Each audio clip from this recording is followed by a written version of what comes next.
વલસાડમાં શિક્ષણના ધામ પર તરાપ, રસ્તો બનાવવા માટે શાળાનું મેદાન જ ખોદી કાઢ્યું, સરપંચ સામે પોલીસ ફરિયાદ। વલસાડના હિંગળાજ ગામથી એક ચોંકાવનારો કિસ્સો સામે આવ્યો છે। સામાન્ય રીતે ઉનાળામાં તળાવમાંથી માટી ચોરીની ઘટનાઓ બનતી હોય છે, પરંતુ અહીં તો હદ થઈ ગઈ છે। હિંગળાજ ગામમાં નવો રસ્તો બનાવવા માટે ગ્રામ પંચાયત દ્વારા ખુદ શાળાના રમતગમતના મેદાનને ખોદીને ત્યાંથી માટી કાઢવામાં આવી રહી છે।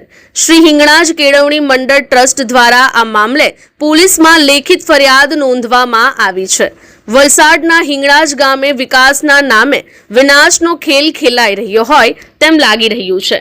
અહીંયા આવેલી માધ્યમિક શાળા જે વર્ષ 1971 થી કાર્યરત છે અને જ્યાં ધોરણ 9 થી 12ના વિદ્યાર્થીઓ અભ્યાસ કરે છે, તેના મેદાન પર ગ્રામ પંચાયતની નજર બગડી છે।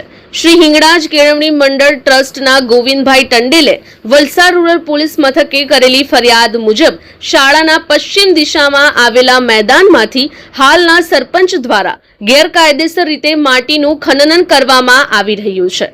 નવાઈની વાત એ છે કે આ કાર્ય માટે શાળાના સત્તાધીશો કે કેળવણી મંડળની કોઈ જ પરવાનગી લેવામાં આવી નથી। જ્યારે મંડળ દ્વારા આ કામગીરી અટકાવવાનો પ્રયાસ કરવામાં આવ્યો ત્યારે સરપંચે કોઈની વાત માની ન હતી અને રસ્તાના પુરાણ માટે શાળાના મેદાનને જ ખોદી નાખ્યું હતું।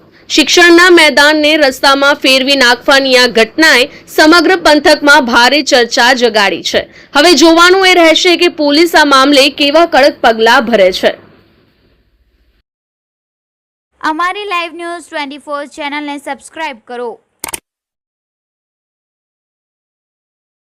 બેલ આઇકોન દબાવો જેથી આવનાર ન્યૂઝ અપડેટ્સની નોટિફિકેશન આપ સુધી સૌથી પહેલા પહોંચે।